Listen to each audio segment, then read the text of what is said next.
Hi, Sumit, can you hear me? Yes. Am I audible? Yes. Hi, Malvika here. I'm a product manager at Google, and thanks for joining the call. Hi, Malvika. How are you doing? I'm good, I'm good. So, is this your first interview with Prepfully? Yes, this is my first interview. All right. So, I see that you opted for a product interview. So Yeah. I'll just give you a brief outline of how it's going to go. So essentially, I'm going to ask you like one or two high level product questions, and we'll go through those questions for around 30 to 40 minutes. After that, I'll give you some quick verbal feedback. And then later on, at the end of the day, I'll be sending you some written feedback as well. So does this sound good to you? Yes, Any I questions? think it does. This is what I was told by Prepfully also. So All cool. right. Gone through your resume. Mm-hmm. So I think I have all the information I need. So shall we get started? Yes, let's start. All right.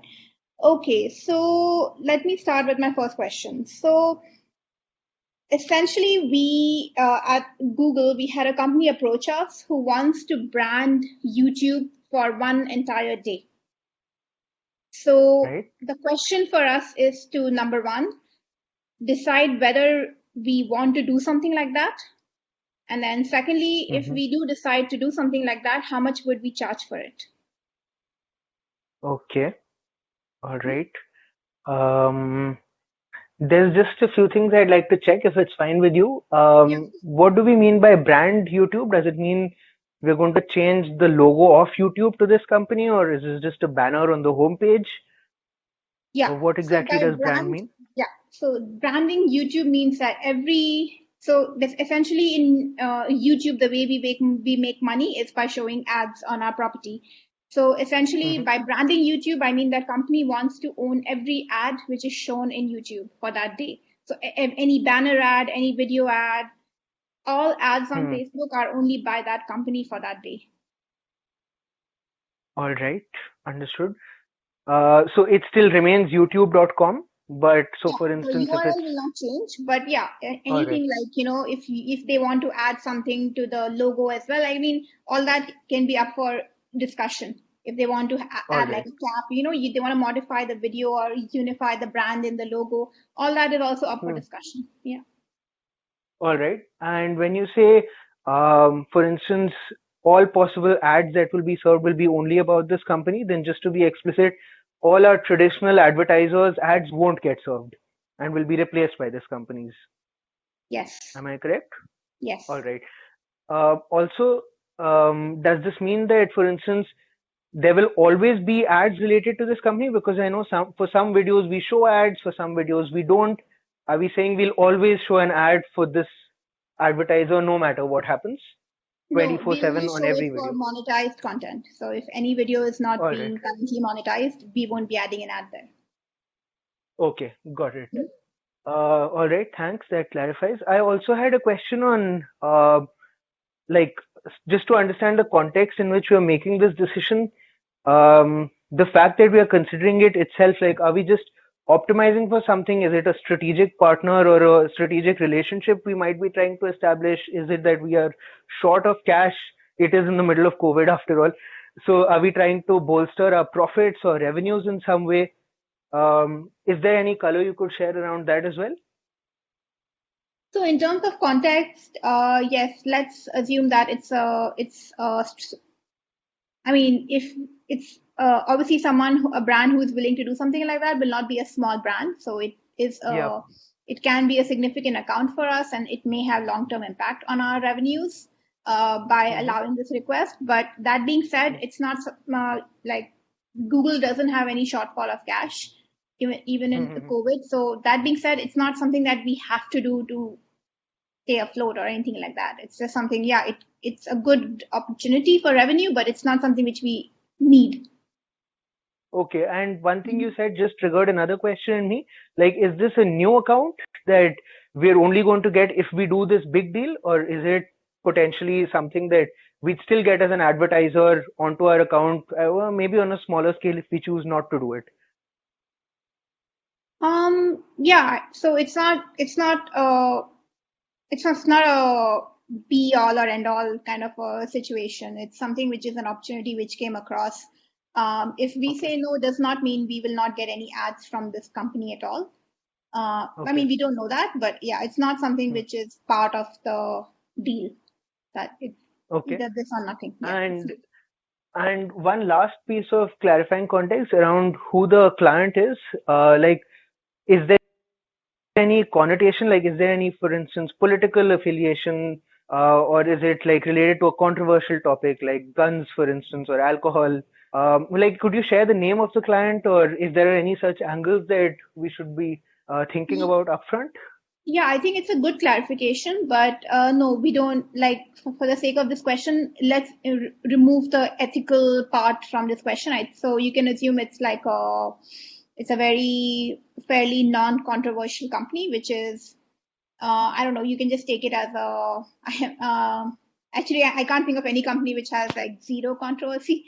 Everyone has some issue or the other, but let's assume it's, I don't know, like a cell phone company or something like, yeah. All right. Okay. I mean, yeah, it's nothing which we need to consider. So we can ignore the ethical ramifications of the company's business for this question. Okay. Yeah. Understood. Okay.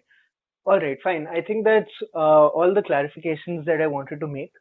I'm trying to think of how like your first question was, should we be doing this or not? And the second question was then trying to estimate how much we should charge if we do decide to do it. It's a bit of a chicken and egg problem, because I think deciding whether we should do it should definitely have a component of how much we could earn from it.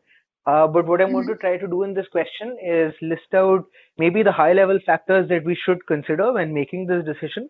I'll then move into, based on whatever data I have in this interview, what my recommendation could be. And then potentially we could drill down into what the numbers would look like how much we would actually end up charging, how much it would cost us, etc. Does that sound like a good framework to you? Yeah, that sounds good, because from where I see this from, there's no right or wrong answer here. So I just want to see how you would approach such a broad question in case it arose. Yeah. All right. Fine. Fair enough. So then let's look at it. Let's pretend, for the sake of assumption, that I have this amazing authority to make a decision on such a large account and for something so influential. Here are the things that I would look at. So I think from an immediate perspective, I'd look at what the benefits to us of this decision are and what the costs could be. And these wouldn't just be the cost of implementing it, but also all the ancillary costs associated with it. So if I look at the benefits, this is the simple part. I think our biggest benefit is that we get quite a meaningful bit of revenue. Having YouTube, access to YouTube and all its branding and ads for one whole day is an incredible boost to any business, no matter how large it is right now. And we would be able to charge quite a premium above what we currently charge to our entire client base and long tail. So I'd say it's a meaningful bit of revenue, and that's one huge benefit. And this is revenue that's going to be at an amazing margin as well. So high profits. The second benefit I can think of is that it's basically establishing a relationship with a key strategic client, as you mentioned. This might be, which bodes well for like our future revenues. So recurring revenue might potentially become a source of recurring revenues. And thirdly, and this is a little bit of a smaller benefit, I think doing something like this would have huge learnings for us as a company. A, in testing out a slightly different business model, but B, also in setting up our infrastructure and optimizing it for a use case like this, which might prove to be valuable further down the line. So this is one of the ancillary benefits that I can think of. I'm going to move into the costs or the implications of this. But if you have any questions on the benefits angle, I can delve into those first. No, I think I think it sounds good. We can continue. All right. So then when it comes to the costs, like there's first the upfront cost of executing on this. So I'm guessing there'd be teams involved, there'd be some infrastructure we'd need to change. There might be some infrastructure we'd need to set up. That's one relatively small cost, and I think we can absolutely support that. The bigger costs might be intangible in nature. So, for example, what might be the reputational impact of doing this? When it comes to just supporting one company, it might come across as a glaring endorsement of what that company does or that business model, which might have implications in terms of long term where we want to place our image. And I know you mentioned there aren't ethical ramifications that we should discuss here, but that might be something for us to consider deeper further down the line. There'd also be a huge impact on our existing client base, because there are so many people who are reliant on YouTube as a source of traffic, as a source of revenue even.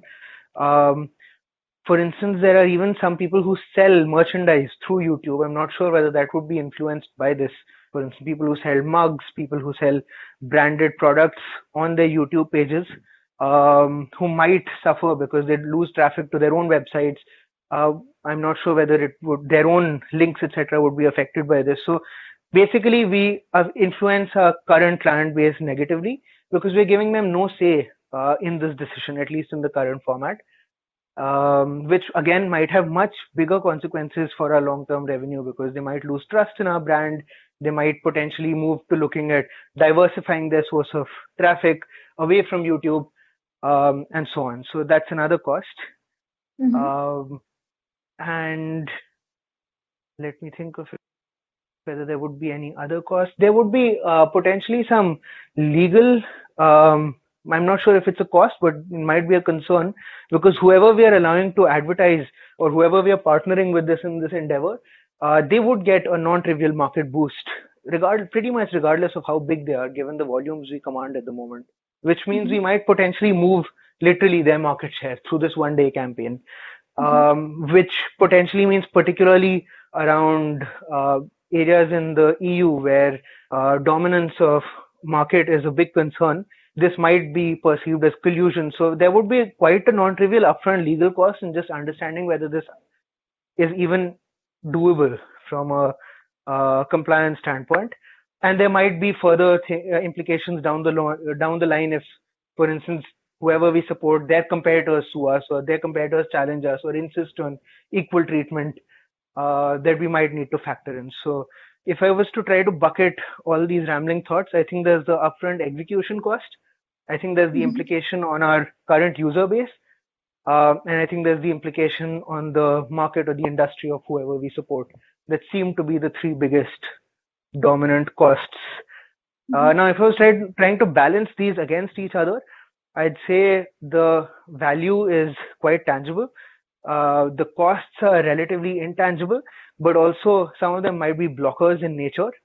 But my recommendation would be that if our legal team feels that they can support this and that they can legitimately defend this, and if the value of that strategic partnership that we establish outweighs any potential ramifications, then this is something definitely I would recommend exploring. I might recommend doing it at a smaller scale rather than global, just to make sure in a market that's friendly to us, just to test out the waters. If our client is willing to do so, because you'd mentioned that this is not necessarily an all or nothing deal, but I would definitely continue to investigate it, would be my recommendation. So one question I had, one thing I wanted to challenge you, or just wanted you to think a bit more about is, what about our users who are like the viewers of our content? So not the content creators who you mentioned that they might be potentially impacted, but what about the viewers? Because I think at Google, before we take any big decision like that, we always think of the impact on our users first. And how do you think this experience or this change, do you think it will impact them, or should we consider this at all? No, you're absolutely right, and I feel silly for missing out on such a key stakeholder. Ultimately, we are a consumer company and we earn money from the people that watch our videos by serving relevant ads.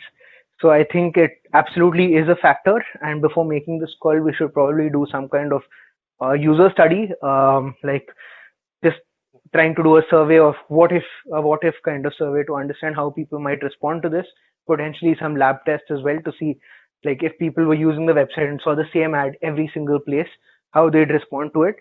for two reasons. A, we still want to continue serving relevant ads, so that might actually reduce the potential of this entire initiative, because we might cut out some target audiences entirely, be it based on age, be it based on gender, be it based on income bracket, and all the criteria that we currently use for slicing and dicing them, for whom our partnership might not be targeted ads, might not be relevant ads. But second, ad blindness is a known phenomenon. Like, I know personally, I suffer from it myself. Like, I start ignoring ads if they seem too repetitive. So that might be an additional cost that we, with our knowledge, are aware of, which might affect our partnership as well, because they might not get the benefits that they're talking about, that they're thinking they'll get. But yes, absolutely, the perspective of our customer base is a very important one that we would have to take into account.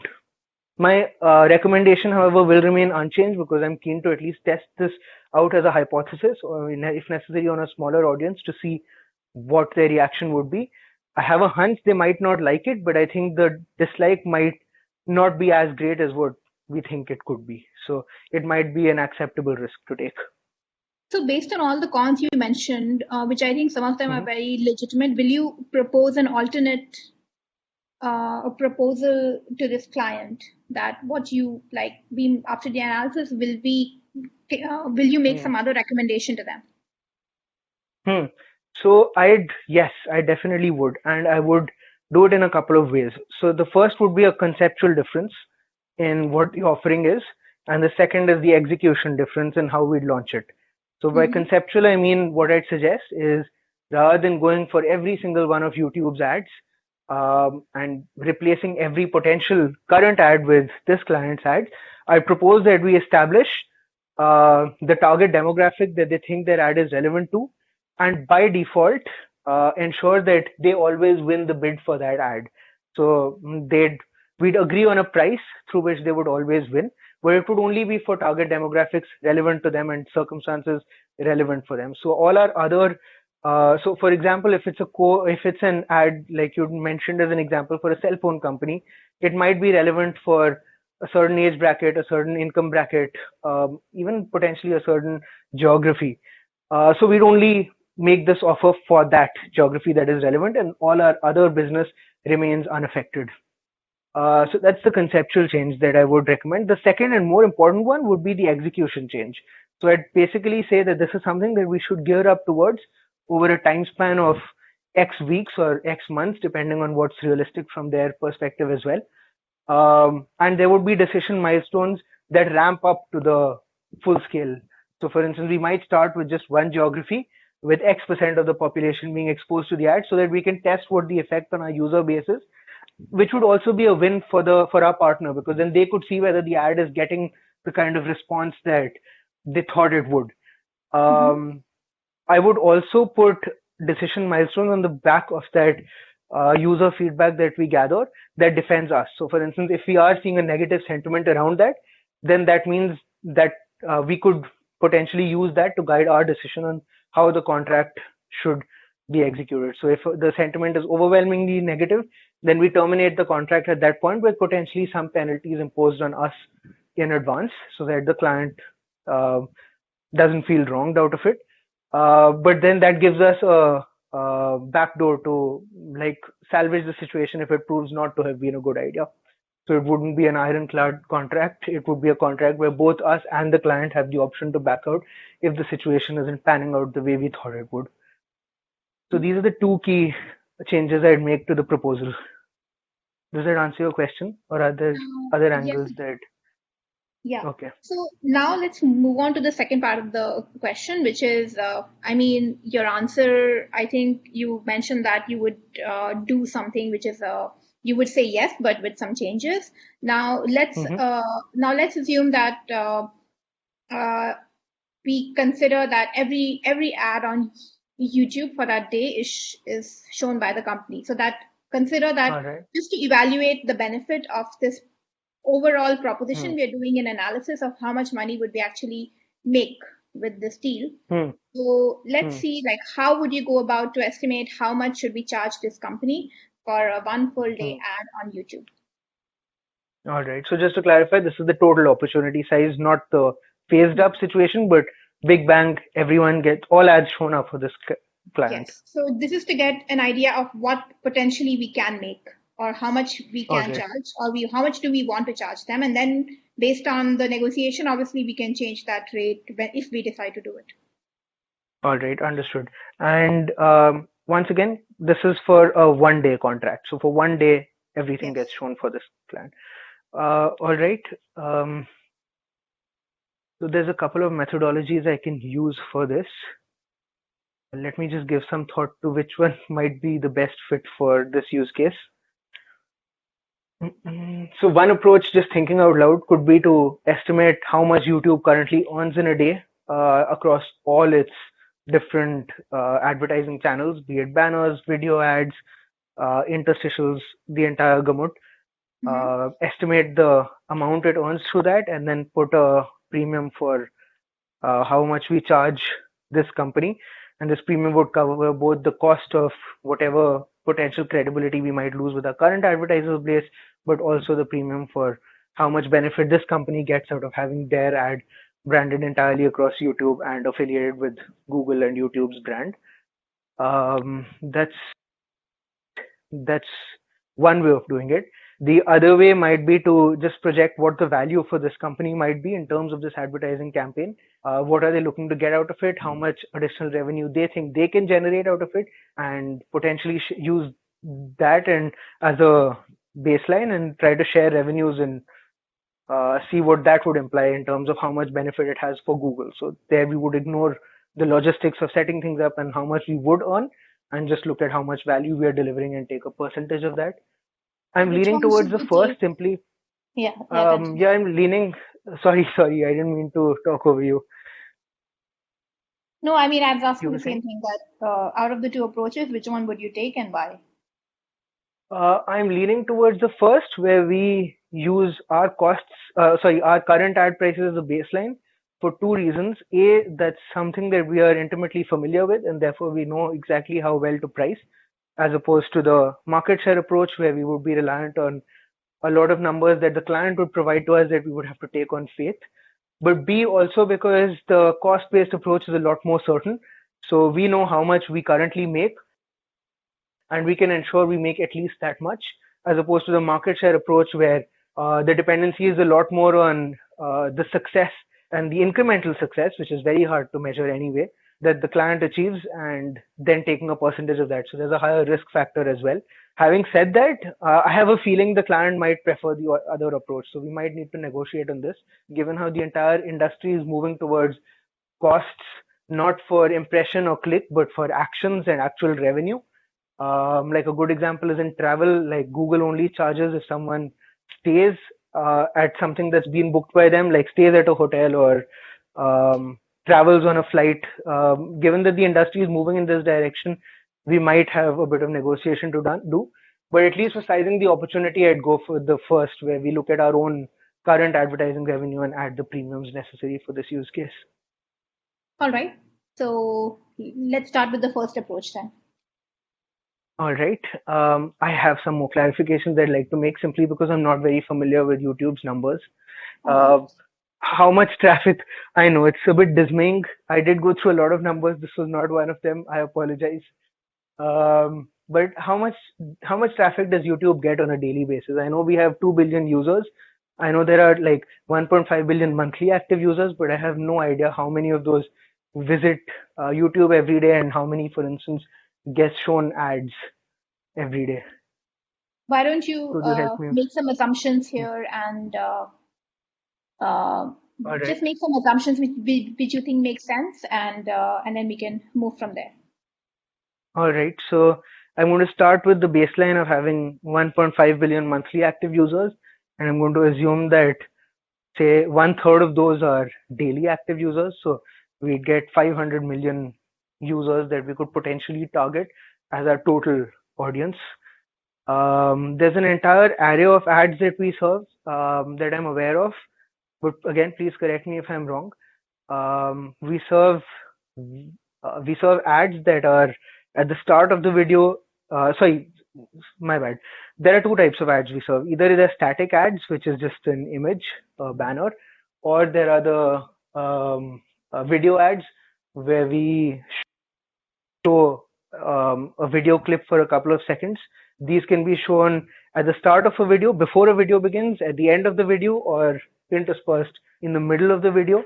Um, these are the only two ad formats that I'm familiar with that I think YouTube relies on for the bulk of its revenue. Is there anything that I'm missing here? No, let's just take these two examples then. All right.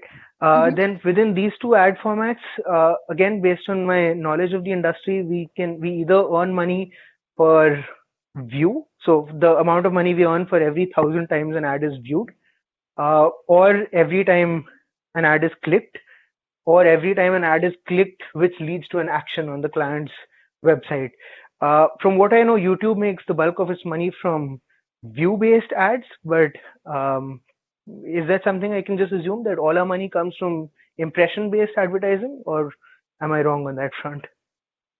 I think just to simplify this, maybe we can just assume view-based for both, because there are too many models within the Indeed. video format. We have the cost per completed view, skippable videos, non-skippable videos. We have multiple formats. So let's simplify it that we can take a fixed view-based number. All right, understood. Fine. In that case, my methodology would be as follows. I'd take a baseline of 500 million users. I'd assume 500 million daily users are going to watch, say, 2 YouTube videos per day, with an average length of, say, 5 minutes.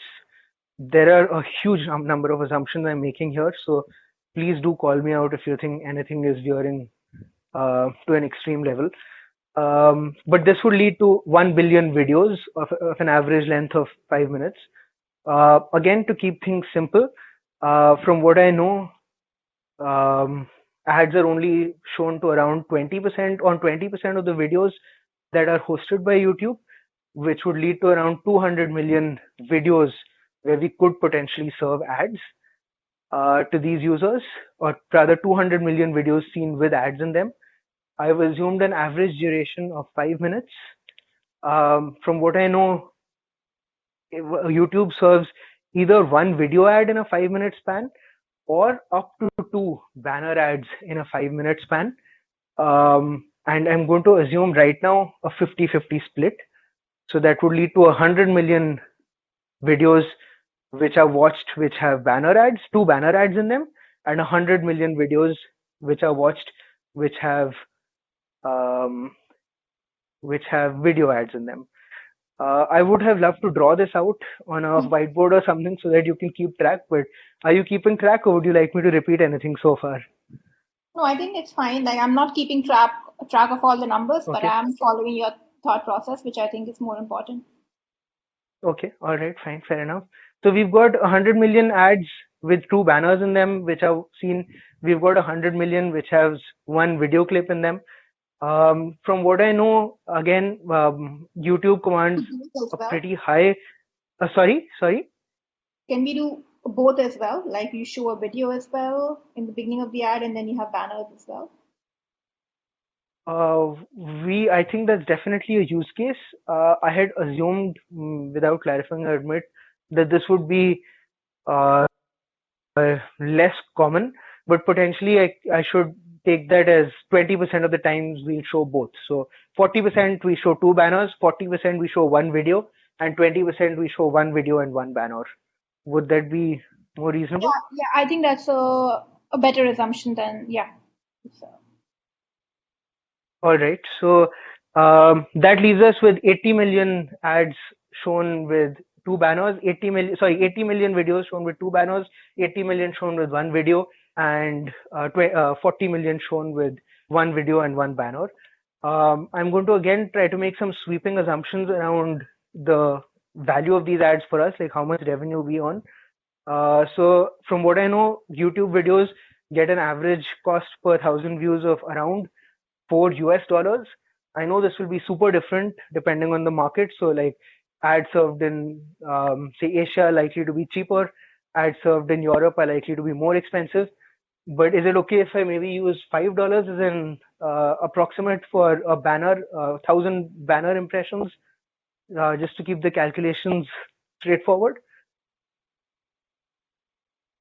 Yeah, I think we can just for the calculation, but this leads me to a question like, do you think the Mm-hmm. company who wants to brand this ad, brand YouTube for a whole day, they want to do it globally? Or will they be more interested in showing it in a country or in countries where they're actually selling their products? And we should keep the Oh cost dear, that is outside. spot on. That is a very good point that I had missed. Yes, it will of course be restricted only to countries in which they are operating or where they are interested in growing their market share. I didn't think of that angle. I'm not sure what to use as a discounting factor. Should I assume that they're operating in, say, 50% of our markets and just halve the numbers for them? Yeah, that sounds okay. All right. All Mhm. right. Um, so if I could just track that, then we had 80 million with two banners at $5 per banner, per thousand banner impressions. Yeah, let's I'll add the assume it's discounting the factor. US. Sorry. Let's assume Sorry. this is the US, and then we can keep the numbers as 50% of your original ones. All right, got it. So we had 80 million with two banners at $5 per thousand banners. We have 80 million views with one video, and I have to estimate the cost per thousand views there. And we have 40 million with one banner and one video. For video, I'm going to assume much higher value because they're usually viewed for much longer by viewers. So I'm going to assume a 3x multiple and say the cost is $15 per thousand impressions. Is that assumption okay with you? Yeah, that sounds okay. All right. So quickly multiplying these, and one banner and one video would come to 15 plus 5, that's $20 dollars per thousand impressions. So if without adding the 50% discounting factor, this would come to, if I was to quickly try to do the calculations, 80 million, $5 per thousand leads to 400 million divided by 1,000. That is 400. That's just 400,000 USD. This sounds a little bit low. Mm-hmm. So I'm just making sure my math is correct. Yes, it is indeed 400,000 USD from banner ads. It is 1.2 million from. Apologies, one moment. I didn't multiply. So I had assumed we'd be showing two banners. I didn't take that into account. I've only calculated for one banner.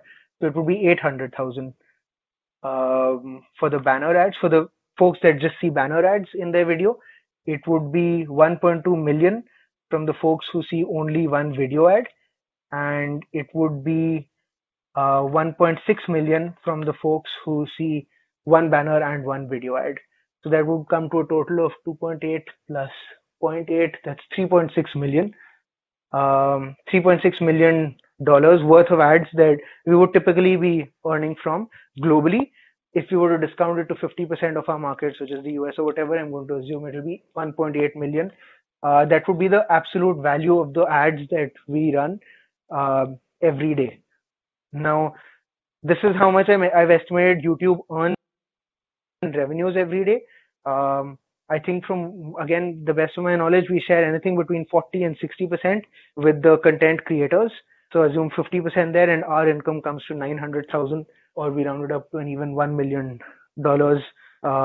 worth of margin, so to speak, as what we'd earn from these ads in one single day. So how does this number look to you? Do you think it looks close to what it would be, or what's your take on this number? So this number sounds admittedly slightly small given, so 1 million margin, which would, let's say 1 million profit excluding running costs and employee costs. 1 million profit every day is around 365 million every year. And given that YouTube is valued at several billion, this does sound slightly low. I think I've gone somewhere completely off in one of the assumptions I made around potentially the most likely one being how many videos actually are seen, how many videos with ads are seen every day, where I assumed it's at most 20%. I think the flaw in that reasoning was most videos that are seen are the ones which have the highest number of views anyway. So the number of views would actually be a higher percentage. It would probably be 50%, not 20%, because you've got these bars anyway that you need to have at least X followers and at least X number of views before a video becomes eligible for ads. So the most viewed videos tend to be the ones which also have ads in them. So that was a flaw in my reasoning, and I'd potentially multiply this by at least 2.5x, if not 3x, to compensate. Yeah, I think without the full knowledge of these numbers of how many videos and the actual cost of like how much is it charged, because we have, as I mentioned, we have multiple types of ads, right? And we have one video Hmm. which may have 5 ads as well, and we have like there's many Hmm. many formats of ads, and the prices really vary a lot. So Hmm. I think it's fine. I think yeah, if you just tweak the number of videos viewed a little bit Hmm. more, I think you should come to a more accurate number. Now, I think I come to the most interesting part of this question is that what Hmm. premium would you charge? Now, you mentioned that you would like to have some premium on this cost. Hmm. So, Yeah. how would you come up with that? So at the moment, the number we are hovering around is 3 million, and we're now discussing a premium that we would charge. Mm-hmm. Um, there's several angles which will be very hard for me to quantify, so I'm just going to try putting an arbitrary number on them. But basically, I think our biggest risk comes from two factors. A, the risk on our audience, on seeing the same ad everywhere and what that means for our reputation and long-term usage. And B, on our current advertiser base, which are the engines of our revenue. So the likelihood of them losing trust and losing their traffic. Um, I'll be quite honest, after seeing the benefit of a one-day transaction, even with the strategic advantage of having one strategic partnership, seeing the benefit of it being 3 million plus whatever, I might actually revisit my original recommendation of going ahead with this, Mm-hmm. largely because of the unknowns of what it would mean to our client base in particular. So I would strongly, strongly insist on doing a lot of very thorough research before even running this as a trial. Mm-hmm. But in terms of what premium I would charge, I'm going to assume that the effect of this transaction would lead directly to, I'd say, a 5 to 10% drop off of revenue in the short term and potentially a 1% in the long term for Google. Um, Complete assumptions that I'm making here, and I admit that I'm pulling numbers out of the air. But this is just based on small businesses potentially losing trust, small businesses potentially trying to find backups to Google, like serving ads on Spotify instead, or on Bing Maps, or on alternatives to Google, alternatives to Google YouTube, which is the risk here. And therefore, I would try to price that premium into this, which means if 3 million is what we would normally have earned, I'd take our annual revenues of 1 billion and put an extra 1 to 2% of that as an extra premium for this once off campaign, just to offset the cost of what it might have on our current client base. So that's an extra 20 million I've added onto this 3 million.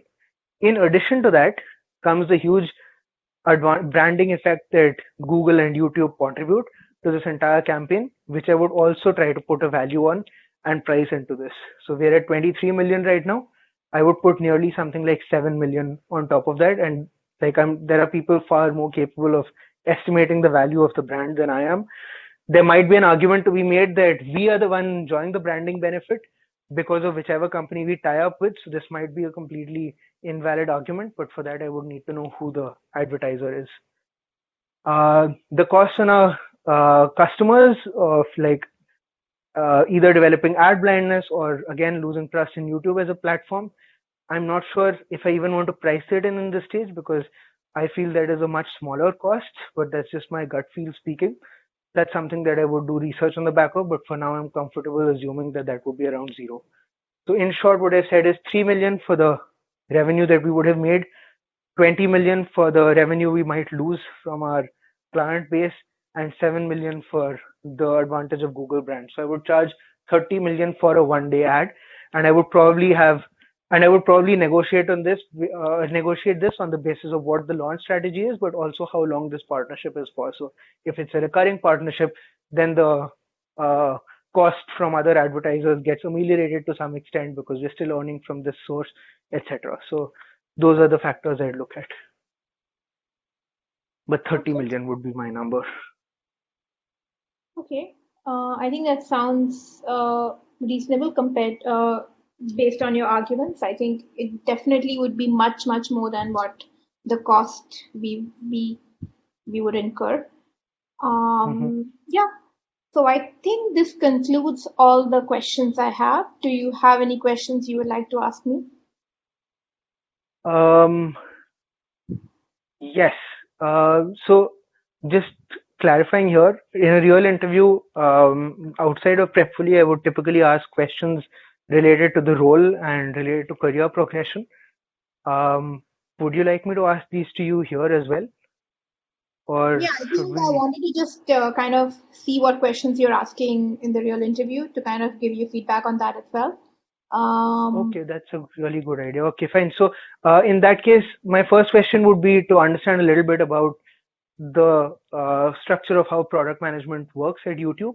So, for instance, if I was lucky enough to get an offer and to join, what kind of responsibilities do you think I might have within YouTube? Like, what would be the scope that I could help, that I could potentially be responsible for?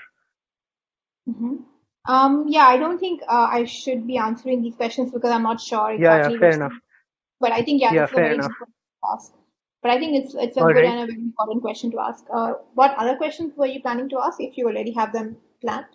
Yeah, so my second question would be around what career progression looks like, and both in terms of not just in terms of salary and title, but much more importantly in terms of how I increase the amount of impact I have, influence I have, and responsibilities that I take up in terms of the coverage of my scope. The third question I had was around how the teams are currently structured. Like how many other product managers are there typically? How many engineers, designers, etc. do product managers work with? Is it structured?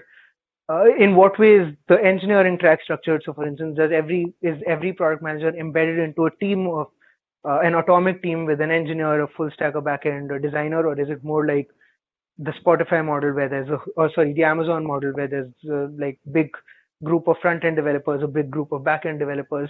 So it's more some questions related to my career and positioning in the company, and some related to the actual execution. And my final question would probably be around what are some of the most interesting things going on in that office right now, just so that I get some sense of what the fun projects are and what that could look like.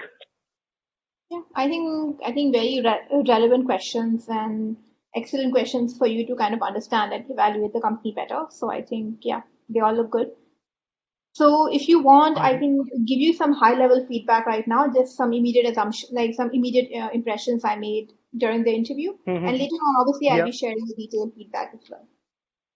All right, that would be super useful. Please do share. All right. So I think overall you did quite well. Like I think you came up with some very interesting points which I have not heard candidates mention before. So that definitely was a plus. In terms of, Mm-hmm. I think what in terms of more constructive feedback which you can use for your improvement. I think you Mm-hmm. can. I found overall in your answers you can have a little bit more structure. I think in some All right. answers you did like mention that there are two reasons and then you made the two reasons, but many times it was a bit confusing for me to follow. Obviously, I think in a Mm-hmm. guesstimation question it can get a bit confusing for on a phone interview, but even Mm-hmm. on the non-guesstimation side, I think some of the portions could have been structured a bit better. All right. Um, yeah, and I think overall you had some good clarifications, but I think that the country one which you missed, I think that was actually quite an important one. But I Mm-hmm. think when I did prompt you for it, you did pick up on that, but you could have kind of, I think it would have been better if you would have clarified that a bit further. When I prompted you, Mm-hmm. you could have clarified which country were they looking at, and then you could have kind of, I would have expected you to recalibrate your answer based on that clarification once I prompted you. Okay. Yeah. All So right. that Fair was enough. one thing. And then another one, I think, let me see. Another one was so yeah, I think in terms of the valuation, I think in the end when you came to like a much higher figure than what you had calculated, that was Hmm. definitely what we were looking for. But also, I think another angle with that for that would be that if a company wants to do such a stunt, they definitely Hmm. have some they Hmm. definitely have some what do you say, some motive, or they have some blitz in mind for which they might be willing to pay a lot of money, right? If they want to, it Yeah. sounds like a Okay. media. So in that, I think it's important to get the cost out, which you need. Like, how Hmm. much would it be? Like, how much would you need at a minimum for it to make sense for you is Hmm. important. But I think when you actually do price it, you need to keep that as a baseline, but think what the company would value it for. Um, Hmm. Hmm. and then lastly, I think you could have asked me the name of the company. You never asked me it directly. It was not something I was hiding on purpose. So I was Okay. expecting you All to right. ask me the name of the company. So I did All never, right. I never mentioned it because you never asked for it. But so I think Okay. that was All kind of, right. I wanted you to ask it at least. And if I don't want to share it, I would have said it's confidential. But I think knowing the name of the company would have helped you answer the question much better. Hmm. Okay. I just assumed that. Okay. Fine. Fair enough. Understood. All right. Um, cool. Thank you so much, Malvika. That was incredibly helpful. I might actually request a follow-up interview with you if you're okay with it through Prepfully. Yeah, sounds good. Yeah, I Right. can share a bit more detail of the things which you did very well as well, because I think that's also will be helpful for you to kind of continue doing that a bit more. And obviously, Mm-hmm. I'll mention a few more constructive points as well. Yeah. Okay. All right. Cool. Thank you so much, Malvika. Very nice talking to you. Yeah. Thanks a lot. Bye-bye. Yeah. Bye. Thanks for watching the video. If you liked it, please subscribe.